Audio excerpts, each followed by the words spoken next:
It is Friday, July 21st, going free. O.J. Simpson's days behind bars now numbered.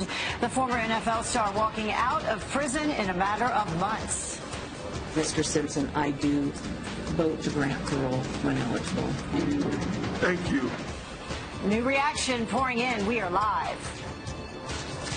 This is a very dangerous witch hunt that Mueller keeps expanding it because he can't find anything in the original charge. Well, the leaks in Washington still not plugged. How the White House is now planning to go on the offensive versus Bob Mueller and his special counsel. And a Fox News alert, an urgent search for survivors who may be trapped in the rubble after a massive earthquake rocks a popular tourist spot.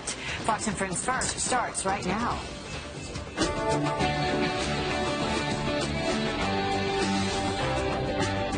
Friday, man, I'd love to have a candy apple wrap top for this weekend. It's going to be a great one. Good morning to you. You're watching Fox and Friends First. Hey, good morning to you. I'm Rob Schmidt. Thanks for starting your day with us. This is Heather Childers. Yeah, we got me. screwed up in the teleprompter. That's all right. Oh, well. Go right ahead. We'll begin with the juice, though, who will soon be loose. No mistake there. O.J. Simpson is granted parole after an emotional plea to the Nevada Parole Board. Yeah, the former NFL star will walk free in October after serving nearly 9 years for armed robbery and kidnapping. Dan Springer live once again in Lovelock, Nevada with more on Simpson's next move. Hey, Dan. Yeah, hey, Rob and Heather, as we were talking yesterday at this time, this is exactly the outcome that everyone was expecting. The only question seemed to be, would this four-person parole board take into consideration the murder, the double murder of O.J. Simpson's ex-wife and her friend back in 1994, a crime for which he was acquitted, but most people think that he was guilty of, and you know, all the drama seemed to evaporate when one of those parole board members held up a stack of emails and letters and said, a lot of people think you're guilty. Basically, we're not going to take that into consideration. So the drama evaporated at that point. O.J. Simpson rambled on as he made his plea, his case for parole. He was often defiant, saying he never knew guns were drawn during the robbery, even though at the trial, the two men who brought guns testified that O.J. told them to bring heat. But Simpson did ultimately say he was wrong, and he apologized. I'm sorry it happened. I'm sorry to Nevada. I wish Riccio had never called me. I thought I was glad to get my stuff back, but it wasn't worth it. You know, 9 years away from your family is just not worth it, and I'm sorry. Simpson completely ignored the murder of his wife, Nicole, and friend Ron Goldman. While a Los Angeles jury found him not guilty, a verdict most Americans think was wrong. Simpson was found liable in a wrongful death suit and ordered to pay them $33 million, the families, that is. O.J. will leave prison sometime after October 1st. He'll move to Florida, where he lived before the robbery. He has a close friend there in Naples, and also his two youngest children live in St. Petersburg. Among the conditions for his parole, he's not allowed to have any illegal drugs, he's not allowed to get drunk, and he's not allowed to hang out with felons. We'll see if he can abide by those conditions. Heather, Rob, back to you. Certainly think he's going to try. Yeah. Thanks so much. It was really something to watch that yesterday. Yeah, it really was. It's a very interesting person, a very interesting crime, and this whole thing with the, this now sentencing here, and like he said, you know, you keep thinking about what happened back in 1994. Yeah, which he seemed to forget about because, amongst other things, here's what he had to say about living a conflict-free life. I always thought I've been pretty good with people, and Well, he went on to say it was probably the most interesting thing that he said all day was he said that nobody ever accused me of pulling a weapon on anybody. Right. Which was just one of those like, oh boy, did you just say that? Like that was a tough one to digest, a cringeworthy moment. Yeah. Here's Fox News contributor Mark Furman, who, if you recall, worked on this case and got a lot of heat for how he handled this case and how he went about working for the prosecution. Here's his side of the story. Let's call it what it is. I think the fix was in. They wanted rid of Mr. Simpson. They were going to parole him. Nothing he said would probably make any difference. That sounds a little harsh, but I think that's the reality. And I think you're right, Martha. Everything that he did, I've been to a few parole hearings. I've violated a few people's parole. I've been in these hearings. And what he said about those weapons, the very reason that they're talking about parole, would have kept him in prison in the parole hearings I've been in, but somehow he got out. You're seeing a classic sociopath a narcissist, maybe even a psychopath. And he's talking, manipulating the crowd. He was doing exactly what he tried to do in the civil trial. But in this instance, there was no cross-examination where he had an opponent that would actually break down what he was trying to say.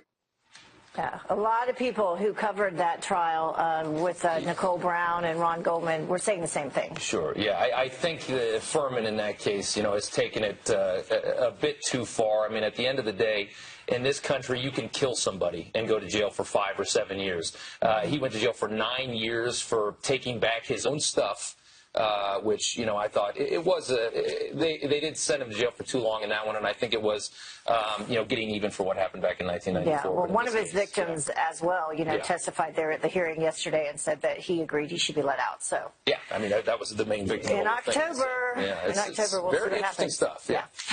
But in the meantime, we do have some other stories to start talking about at this hour, and this is developing for you. Police returning to the Pennsylvania farm where a man who confessed to killing 4 men and claims to have killed more. Search teams were back at Cosmo DiNardo's 90-acre property, his parents' property, yesterday. During his confession to the murders of the 4 men last week, the 20-year-old schizophrenic also claimed that he killed 2 other people when he was just 15 years old. He'd had 40 run-ins with police. So far, though, police have not found anything else. All right, Attorney General Jeff Sessions says he's here to stay, despite criticism from President Donald Trump. The White House now saying the president does have confidence in Sessions to get the job done. Jackie Ibanez joins us now with details on that. Hey, Jackie. Hey, good morning, Rob. Well, the White House making it clear President Trump still has confidence in his Attorney General, Jeff Sessions, even after the president's tough talk to the New York Times. Deputy White House Press Secretary Sarah Huckabee Sanders reinforcing the president's stance.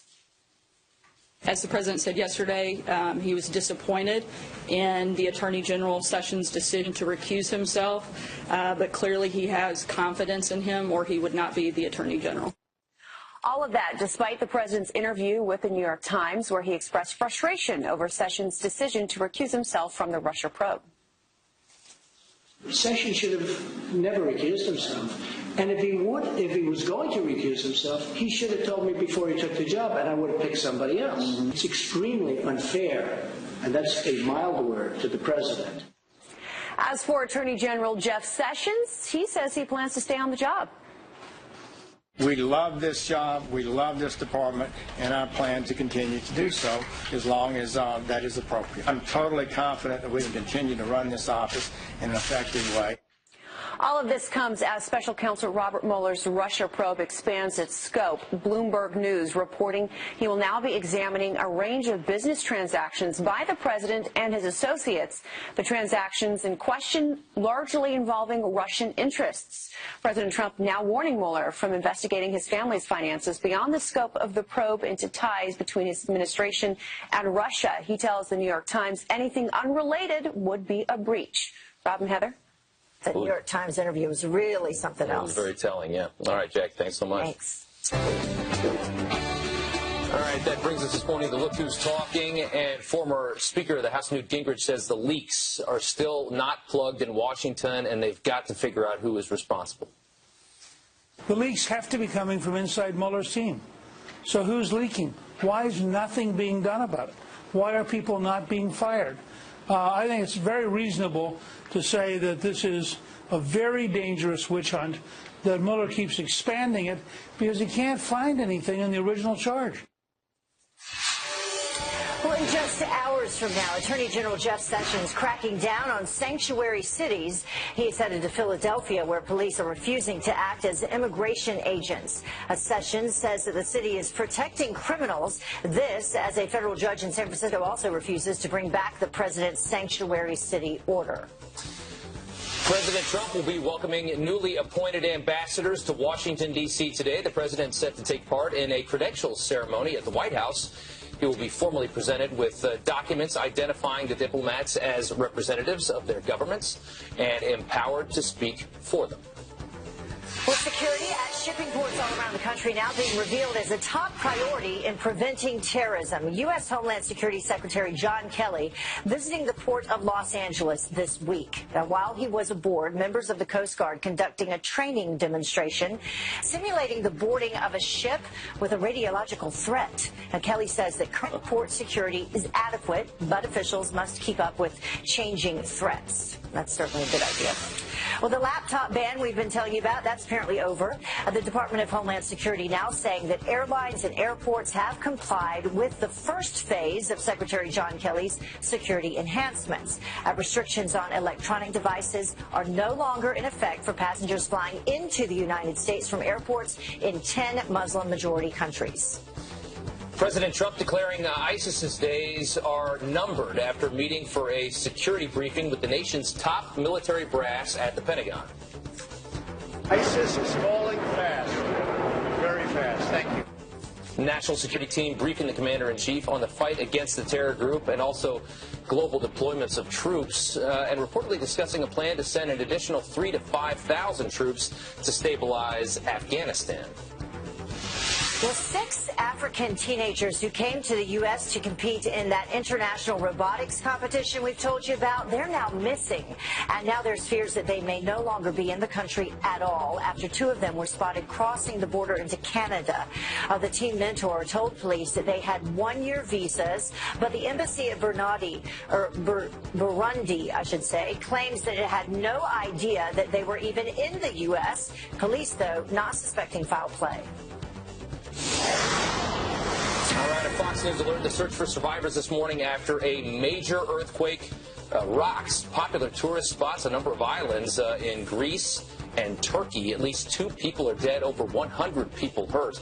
The 6.5 magnitude quake crumbling buildings and covering many streets with debris.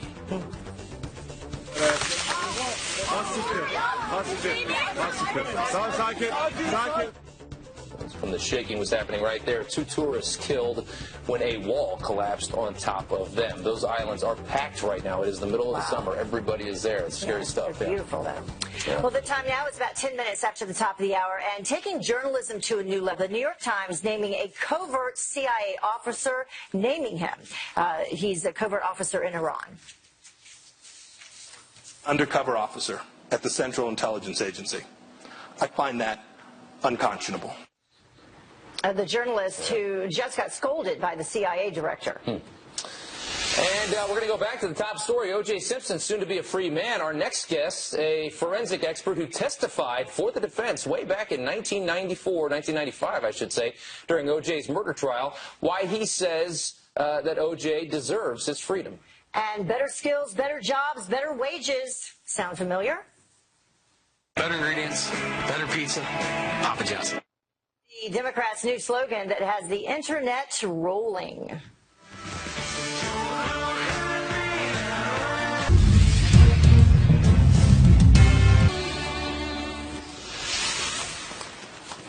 Well, an emotional O.J. Simpson reacting to the reality of freedom that he will soon have, granted parole after 9 years behind bars on armed robbery and kidnapping charges. And here with reaction, the forensic pathologist who testified on behalf of O.J. during his murder trial, and Fox News contributor Dr. Michael Baden. Thank you very much for joining us this morning. Great to be here. Yes, it's an honor to have you here. So you watched along with millions of other people yesterday. What was your reaction?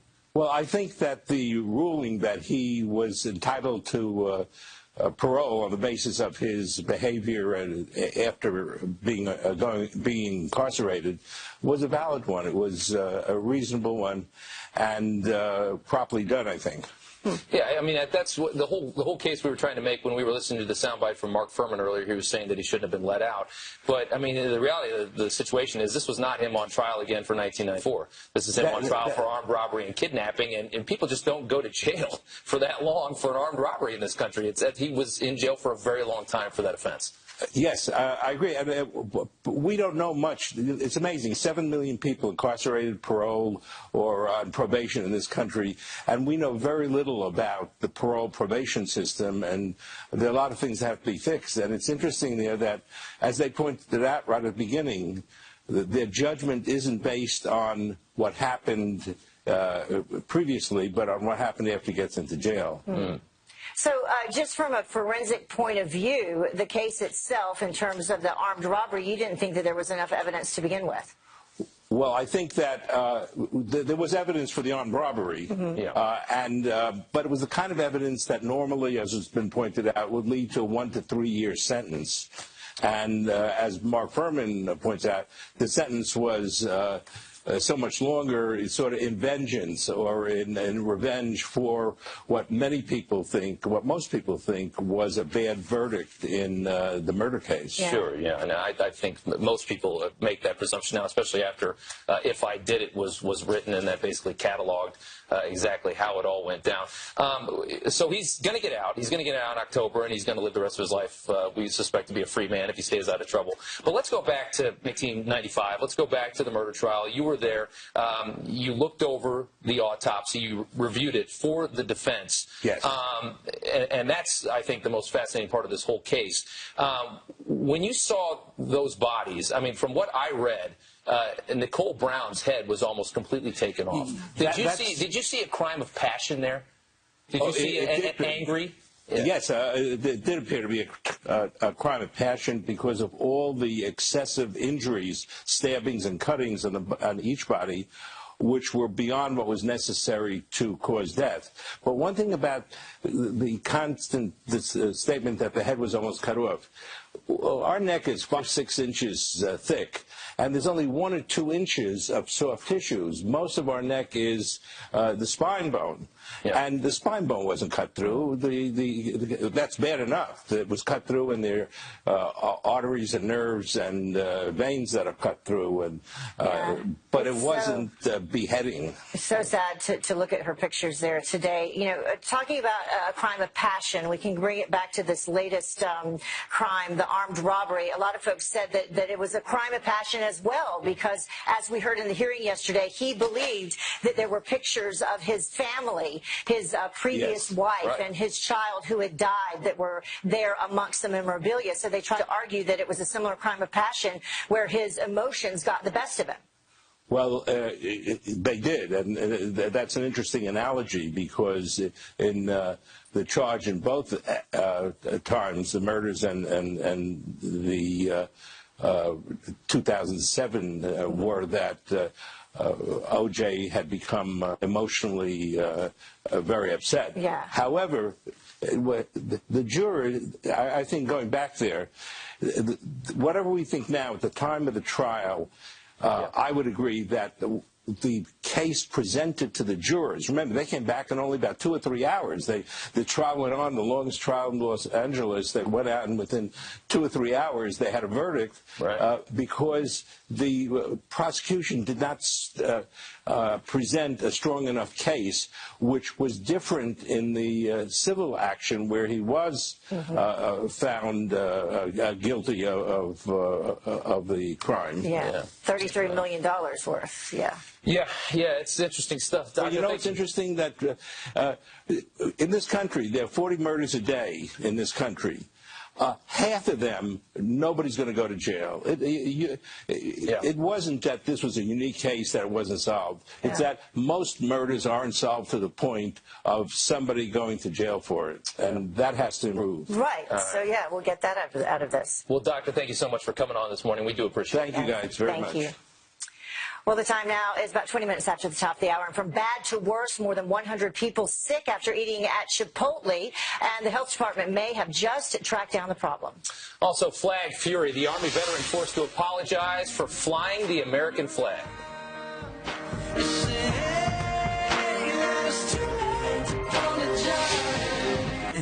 Well, now to a Fox Business Alert. Imagine being able to get from Washington, D.C. to New York City in 29 minutes. Sounds amazing. Love it. Tech entrepreneur, probably the smartest person alive, Elon Musk, says he has gotten the green light from the government to start building a Hyperloop. Man, what a great idea. Yeah. Tracy Carrasco from our sister network, Fox Business, here with what we need to know. Good morning, Tracy. Good morning, guys. Of course, this would come from Elon Musk. Now, he sent out this tweet yesterday, just received verbal government approval for the Boring Company to build an underground NY-Phil-Bolt DC Hyperloop, NYC DC in 29 minutes. Now, he didn't say who gave him the approval, but the White House said it has been in, quote, positive discussions with Musk and his underground drilling enterprise called the Boring Company. Musk also tweeted, still need a lot of work, need to receive formal approval, but am optimistic that it will occur rapidly. That sounds great. 29 minutes? It does. Now we just need one down to North Carolina for me, out to California.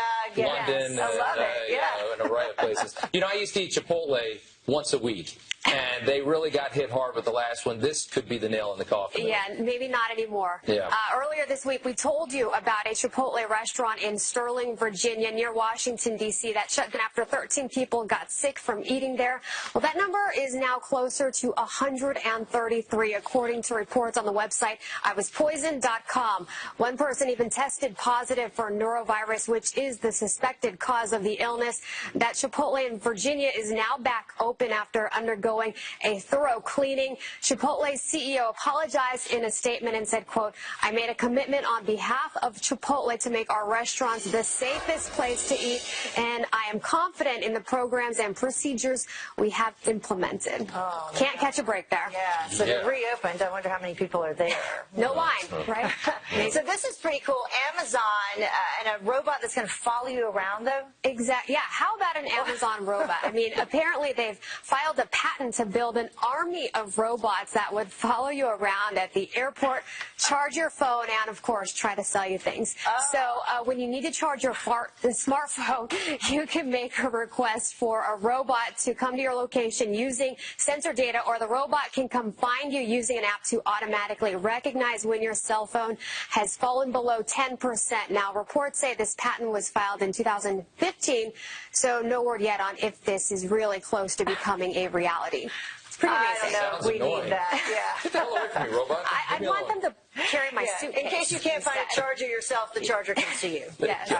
Thanks, Gracie. 26 minutes after the hour, and the clock is ticking on Senate Republicans to take action on health care. We are live with the nonstop negotiations to repeal Obamacare. And a bombshell new report, President Obama's secret plan to stop Russia from hacking the election. Did he know the whole time? Also, our All-American Summer Concert Series continues this morning with O-Town. O-Town. Remember them? Live on the Plaza. Stay tuned. Hey, this sounds like almost a little beach music to do some shagging this morning.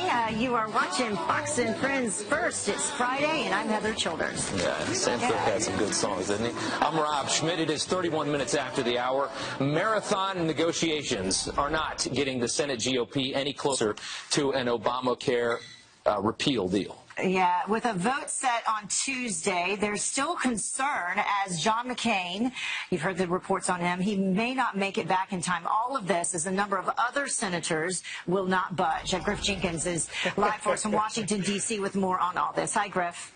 Hi, Heather and Rob. Clearly the good times are not rolling in the GOP Senate. But first, to give this some perspective, let's take a quick look at the latest Fox News poll.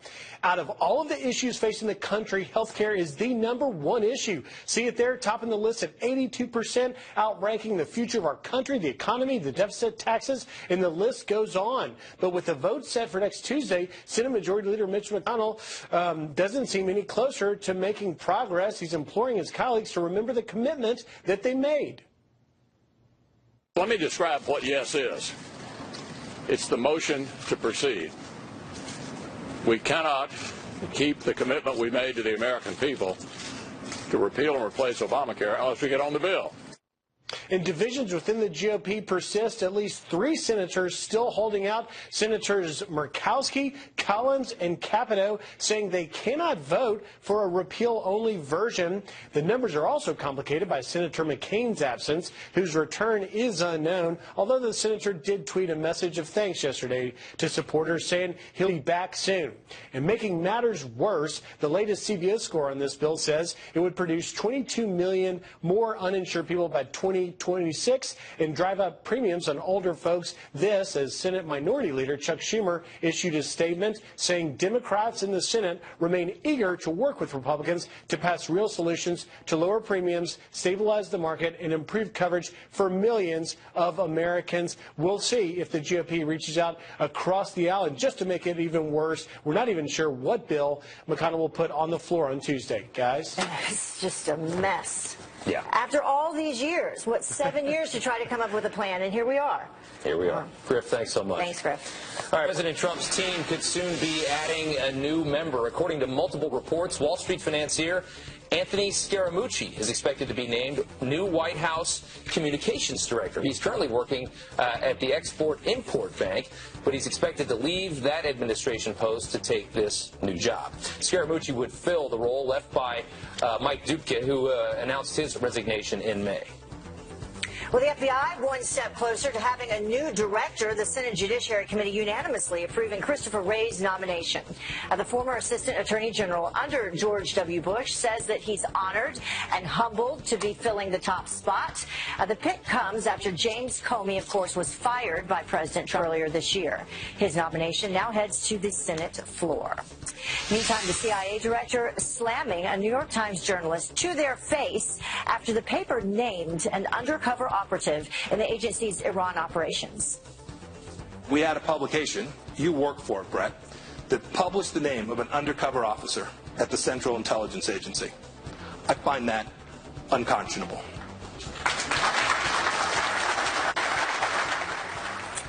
Well, Director Mike Pompeo speaking to Brett Stevens at the Aspen Security Forum. The Times named the operative in a story that was published last month, saying that they were leading an important operation and felt that they needed to be identified.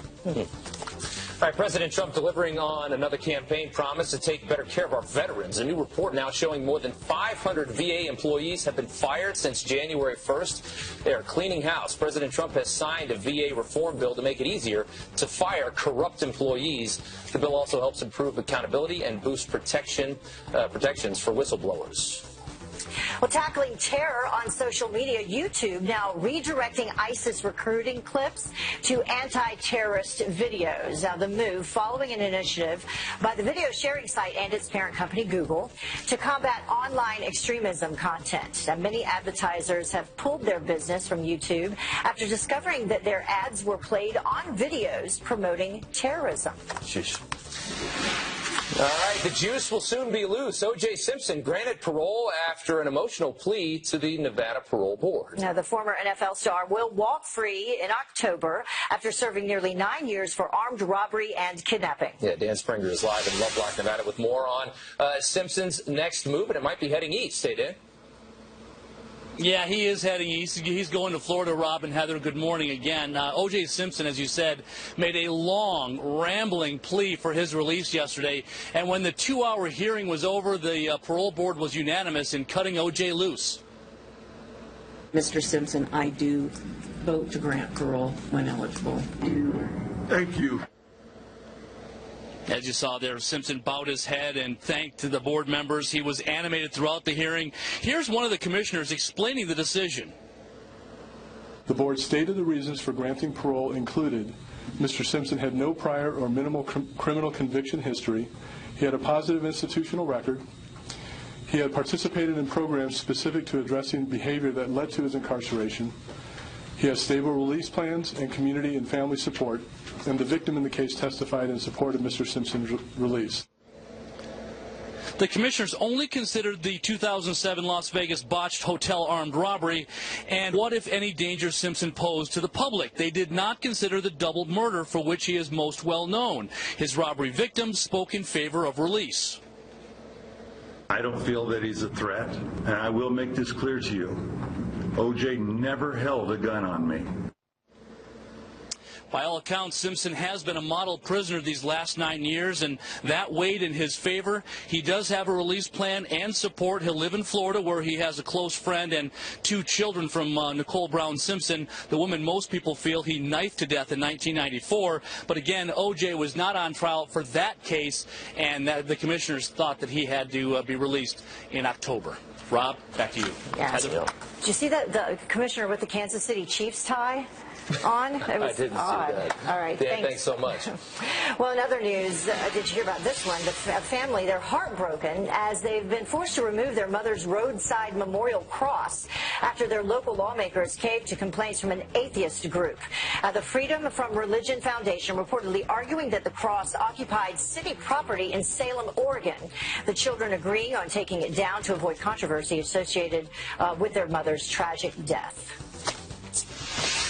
Well, a Georgia veteran forced to apologize for flying the American flag at a tailgate. Adam Murdoch, seen here with his family, being asked to take down the flag before a Braves baseball game. Murdoch says he wasn't given a reason why he was asked to take it down. The Braves now issuing an apology to the Army veteran, saying he fully has the right to fly his flag at their games. Darn right. Yeah.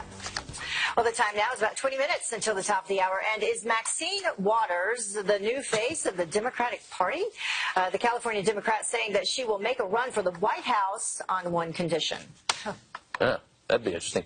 And better skills, better jobs, better wages. Sound familiar? Better ingredients, better pizza, Papa John's. The Papa, Carly Shipkiss here with the Democrats' new slogan that has the internet rolling, making some claims.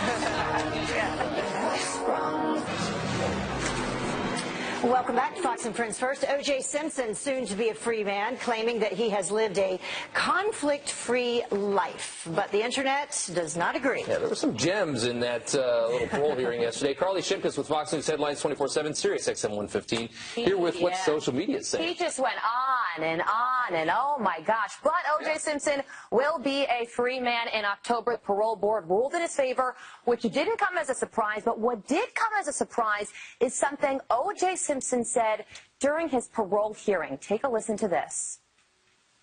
I've always thought I've been pretty good with people, and I've basically spent a conflict-free life. Yeah, the guy's led anything but a conflict-free life, having been found guilty in civil court of murdering 2 people. Now, if you're shaking your heads at home, you guys are not alone. Cody says, was that a joke? If so, it wasn't funny in the slightest. This coming in from Clay, who repeated what O.J. Simpson said. I basically spent a conflict-free life. O.J. Simpson, double murderer at his robbery parole hearing. That about sums it up. And then Christine also says he is a pathological liar. A pathological liar who is going to be walking free in October. If he remains free, is a whole other question entirely. Living in his own reality. Sticking to his story is what he's doing. All right, I'm interested in this one. There's a new show on HBO proposed, I guess, called Confederate. Yeah, HBO recently announced that the Game of Thrones show writers, D.B. Weiss and David Benioff, these 2 guys right here, they've signed on to a new HBO show, an upcoming project called Confederate. Now, the show will reimagine a world where slavery remains legal in the South. Now, that concept has been met with widespread criticism, especially because the 2 guys running it are white. So Michelle hates the idea. She says, well, I love HBO and they make good series, but Confederate sounds like a god-awful idea. Do they even know what's going on in this country? There are thousands of tweets exactly like hers on social media right now. But Marjorie says it's TV fantasy. Who cares? If you're offended, don't watch. It's art. Yeah. Isn't that the point? So we'll see if this whole thing even happens. I mean, there's so much criticism right now. Probably will, probably won't. My big complaint is that Game of Thrones is going to be over. I'm such a big fan of that show. Well, some criticism being given to the Democratic Party saying that they're stealing a slogan. Yeah, well, ever since President Trump won the election, the Democratic Party has really honed in and said, we got to fix our messaging. So apparently they came up with a brand new slogan. Take a look at it. This Vox reporter says that their new slogan is a better deal, better skills, better jobs, better wages.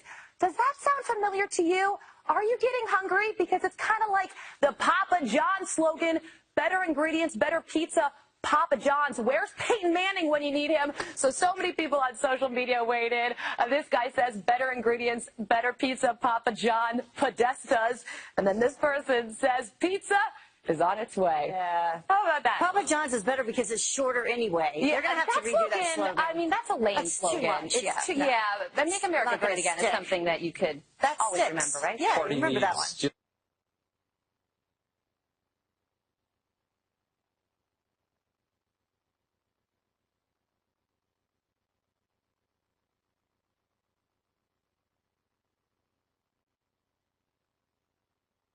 Starting in about 14 minutes.